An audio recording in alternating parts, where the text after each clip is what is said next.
تسلی بخش جواب دے گئے نا اللہ دی قسم میں اج تو بریلوی میں ویڈیو دے وچ اعلان کر دیں یہ دسو کہ نبی کریم صلی اللہ علیہ وسلم تو لے کے تمام اصحابی تمام تابعی خلفائے راشدین اہل بیت سارے دے ناماں دے نال تسی لوندے ہو کلہ حضرت لیکن اپنے جڑے تہاڈے امام احمد رضا خان صاحب نے انہاں دے نام دے نال لوندے ہو اعلی حضرت دسو ایدی تہاڈے کولوں کی دلیل ہے؟ جب ہم امام احمد رضا خان علیہ رحمت الرحمن کو اعلیٰ حضرت کہتے ہیں تو اس سے بہت سارے لوگوں کو بڑی تکلیف ہوتی ہے، خصوصاً وہابیہ دیوبندیہ کو، اور پھر یہ چیختے ہیں اور مختلف ماہیے اور ٹپے اور ٹوٹکے سنا کر لوگوں کو گمراہ کرنے کی کوشش کرتے ہیں، کیونکہ ان کے پاس علمی دلیل تو ہوتی ہی نہیں ہے۔ اس پہ پھر یہ بڑے بڑے دعوے کریں گے جی اگر یہ آپ اس میں آپ سب کو انبیاء کو صحابہ اور اہل بیت کو آپ حضرت کہتے ہیں اور اپنے امام کو آپ اعلیٰ حضرت کہتے ہیں، اس سے ان کی توہین ہو جاتی ہے، اگر تم یہ ثابت کر دو تو ہم جناب بریلوی ہو جائیں گے، یعنی سچے صحیح مسلمان ہو جائیں گے۔ تو اس پہ میں جواب دیتا جاؤں کہ پہلے یاد رکھیں نسبت کسی کی طرح اولیت اولویت اور اشدیت وغیرہ کی کرنا ہو تو اس میں تین طرح کی نسبت ہوتی ہے۔ ایک نسبت حقیقیہ، یعنی کہ تمام افراد کی طرف نسبت کر کے کسی کے اوپر اولیت اولویت یا اشدیت کا حکم لگانا۔ دوسری جو ہوتی ہے وہ اضافی ہوتی ہے، یعنی کہ بعض افراد کی طرف نسبت کرتے ہوئے دیگر بعض افراد سے قطع نظر کر کے اولیت اولویت یا اشدیت کا حکم لگانا۔ یہ اور ایک عرفی ہوتی ہے، یعنی عرف کے اعتبار سے آپ کسی کے اوپر اولیت اولویت یا اشدیت وغیرہ کا آپ نسبت کا حکم لگاتے ہیں۔ تو مثلاً آپ اس کی مثال یوں سمجھیں کہ ایک شخص ہو، آپ اسے کہتے ہیں یہ کھلاڑی ہے، یہ اس کھلاڑی کو بہترین ٹورنامنٹ کا ایوارڈ ملا ہے، تو اس کا مطلب یہ نہیں ہوگا کہ اگر دوسرا شخص کہے نہیں جی نہیں اس کو تو بہترین جو ہے وہ بہترین ٹورنامنٹ کا ایوارڈ کیا ملا ہے، وہ تو فلاں کھلاڑی کو ملا ہے، تو بات یہ ہوگی کہ اس کو کہا جا رہا ہے کہ یہ جو مخصوص جو ایونٹ ہوا تھا اس کے اندر اس کو بہترین کھلاڑی کا ایوارڈ ملا ہے، یعنی اس کا یہ بہترین کھلاڑی ہے، اور یہ جو شخص ہے اس کو اور کسی ایونٹ کے اندر بہترین کھلاڑی کا ایوارڈ ملا ہے۔ اسی طرح مثلاً ہم کہتے ہیں جی کہ فلاں جو کھلاڑی ہے وہ اولمپکس کے اندر وہ سب سے تیز دوڑ سب سے تیز ترین کھلاڑی ہے، تو اب دوسرا شخص کہ نہیں جی نہیں اس نے تو 10 سیکنڈ کے اندر 100 میٹر کی تھی، لیکن فلاں کھلاڑی جو ہے اس نے اولمپکس کے اندر 8 سیکنڈ کے اندر جو ہے وہ اس نے 100 میٹر لگائی تھی، لہٰذا سب سے بہترین کھلاڑی تو تیز بھاگنے والا وہ ہے۔ تو یقیناً سمجھدار آدمی وہ سمجھ جائیں گے، وہ کہیں گے کہ اس کی مراد یہ ہے کہ اس مخصوص جو ایونٹ اولمپکس ہوئی تھیں اس اولمپکس کے اندر یہ سب سے تیز بھاگ کر فرسٹ پوزیشن سب سے تیز کھلاڑی تھا، تو یہ جو فلاں جو کھلاڑی کی بات کر رہے ہیں اس سے مطلب یہ ہے کہ سارے اولمپکس گیمز کے اندر سب سے تیز ترین کھلاڑی 100 میٹر کا یہ تھا۔ تو یہ آپ ہمیشہ فرق یاد رکھیں نسبت حقیقیہ اور نسبت اضافیہ کا۔ اسی طرح دیکھیں کہ ہم آپ صلی اللہ تعالیٰ علیہ وآلہ وسلم کو بھی اولیٰ اور اعظم اور اکبر اور اس قسم کے صیغوں کا استعمال کرتے ہیں کہ حضور سب سے اعلیٰ ہیں، سب سے اولیٰ ہیں، سب سے بڑے ہیں وغیرہ وغیرہ، اور ہم بعض چیزوں میں صحابہ کرام کو حضرت صدیق اکبر کو صدیق اکبر کہتے ہیں، حضرت عمر فاروق کو فاروق اعظم کہہ دیتے ہیں، حضرت امام اعظم کو ہم جو ہیں امام اعظم کہہ دیتے ہیں۔ تو اصل میں جیسا کہ ہم رب کائنات کو بھی اعلیٰ کہتے ہیں اور حضور کو بھی ہم اعلیٰ کہہ دیتے ہیں، تو لیکن یقیناً جب رب کو اعلیٰ کہتے ہیں تو اس وقت ہم تمام مخلوق کے اس میں حضور بھی شامل ہیں، تمام انبیاء بھی شامل ہیں، ان سب کے مقابلے میں کہتے ہیں کہ سب سے اعلیٰ ذات جو ہے وہ رب کائنات کی ہے۔ لیکن جب ہم حضور کو کہتے ہیں کہ یہ سب سے اعلیٰ ہیں تو اس وقت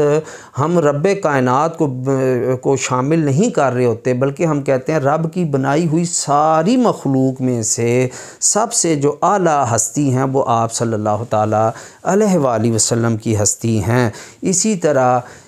جب ہم حضرت ابو بکر کو صدیق اکبر کہتے ہیں، حالانکہ حضور ان سے بڑے صدیق اکبر ہیں اور دیگر انبیاء علیہ السلام ان سے بڑے صدیق ہیں، لیکن اس کے باوجود ہم حضرت سیدنا صدیق اکبر کو، حضرت ابو بکر کو صدیق اکبر کہتے ہیں، تو بات یہ ہے کہ اپنے اپنے زمانے کے سب سے بڑے جو صدیق تھے وہ انبیاء علیہ السلام تھے، اور آپ صلی اللہ تعالیٰ علیہ وآلہ وسلم رب کی ساری مخلوق میں سے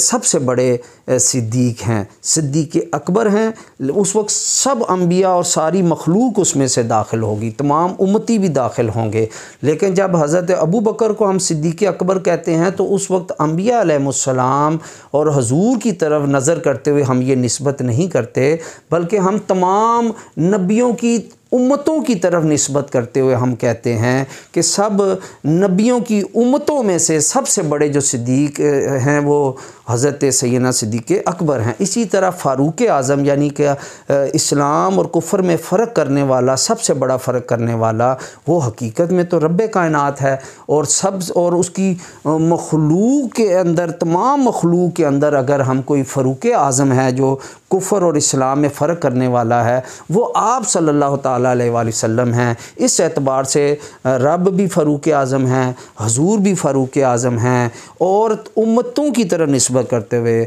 حضور کی امت کی طرف، امتیوں کی طرف نسبت کرتے ہوئے سب سے بڑے جو فاروق ہیں، فرق کرنے والے ہیں، وہ حضرت سیدنا عمر فاروق ہیں۔ تو اس طرح تمام امتیوں کی طرف نسبت کرتے ہوئے ہم ان کو فاروق اعظم کہتے ہیں۔ تو بات آپ سمجھ گئے ہوں گے، نسبت حقیقی اور نسبت اضافی۔ اب اعلیٰ حضرت کی طرف آئیں تو بات یہ ہے کہ تمام کائنات کے اگر حضرات کو لیا جائے تو ان میں سے یقیناً سب سے اعلیٰ جو ہیں وہ آپ صلی اللہ تعالیٰ علیہ وآلہ وسلم کی ذات ہے، جس کا ہم برملا اظہار بھی کرتے ہیں، سب سے اولا و اعلیٰ ہمارا نبی، سب سے بالاؤں والا ہمارا نبی۔ پورا ہمارے اس کے اوپر کلام اور بہت سارے نعتیہ، اشعار اور کلام اور نظمیں اور قصیدے موجود ہیں، جس میں ہم اہل سنت والجماعت اقرار کرتے ہیں کہ رب کی مخلوق میں سے سب سے افضل، سب سے بڑے، سب سے اعلیٰ اور سب سے اولا جو ہیں وہ آپ صلی اللہ تعالیٰ علیہ وآلہ وسلم کی ذات بابرکت ہے۔ لیکن امام احمد رضا خان کو جب ہم اعلیٰ حضرت کہتے ہیں تو اس سے مراد یہ نہیں ہوتی کہ تمام صحابہ سے بھی اعلیٰ ہیں، تمام اہل بیت سے بھی اعلیٰ ہیں، نبیوں سے بھی اعلیٰ ہیں، بلکہ ہماری مراد یہ ہوتی ہے کہ اپنے دور جو اعلیٰ حضرت کا دور تھا، یعنی پچھلی جو صدی تھی، اس پوری صدی کے اندر جتنے بھی حضرات تھے ان میں سب سے زیادہ جس نے بد مذہبوں اور بے دینوں کے خلاف اور سب سے زیادہ علمی طور پہ دین کا جس ہستی نے کام کیا، اور وہ امام احمد رضا خان کی ہستی ہے، اور لہٰذا ان حضرات جو ہمارے اہل سنت کے حضرات ہیں، ان حضرات میں سے جو ان کے دور کے حضرات ہیں، ان میں سب سے اعلیٰ جو ہیں وہ امام احمد رضا خان ہیں۔ تو لہٰذا اعلیٰ حضرت جب ہم کہتے ہیں تو اس سے مراد ان کے زمانے کے حضرات مراد ہوتے ہیں، نہ کہ ساری کائنات کے حضرات مراد ہوتے ہیں۔ تو لہٰذا دیکھیں، بات وہ ہوگی نا جو ہم کہتے ہیں ہماری مراد کیا ہے، یقیناً ہماری یہ مراد درست ہے اور صحیح ہے اور ہماری عقیدت کے مطابق ہے۔ اگر کوئی شخص اپنی عقیدت کے اعتبار سے کسی اور کو کوئی کہہ دیتا ہے جی یہ اعلیٰ حضرت ہیں، تو ہمیں بھی اس پہ کوئی اعتراض نہیں ہوگا، بلکہ ہمارے ہاں پیر میر علی شاہ صاحب کو بھی بہت سارے لوگ اعلیٰ حضرت کہہ دیتے ہیں، تو ہم اس پہ بالکل بگڑتے نہیں ہیں، ناراض نہیں ہوتے، یقیناً وہ بھی اعلیٰ حضرت ہیں۔ تو یہ ایک تعریف کے طور پر، خطاب کے طور پر، اور کسی کو خراج عقیدت پیش کرنے کے لیے یا اظہار محبت کرنے کے لیے اس قسم کے القابات سے نوازا جاتا ہے۔ تو اس بات سے بات واضح، اللہ تبارک و تعالیٰ میں حق سننے کی توفیق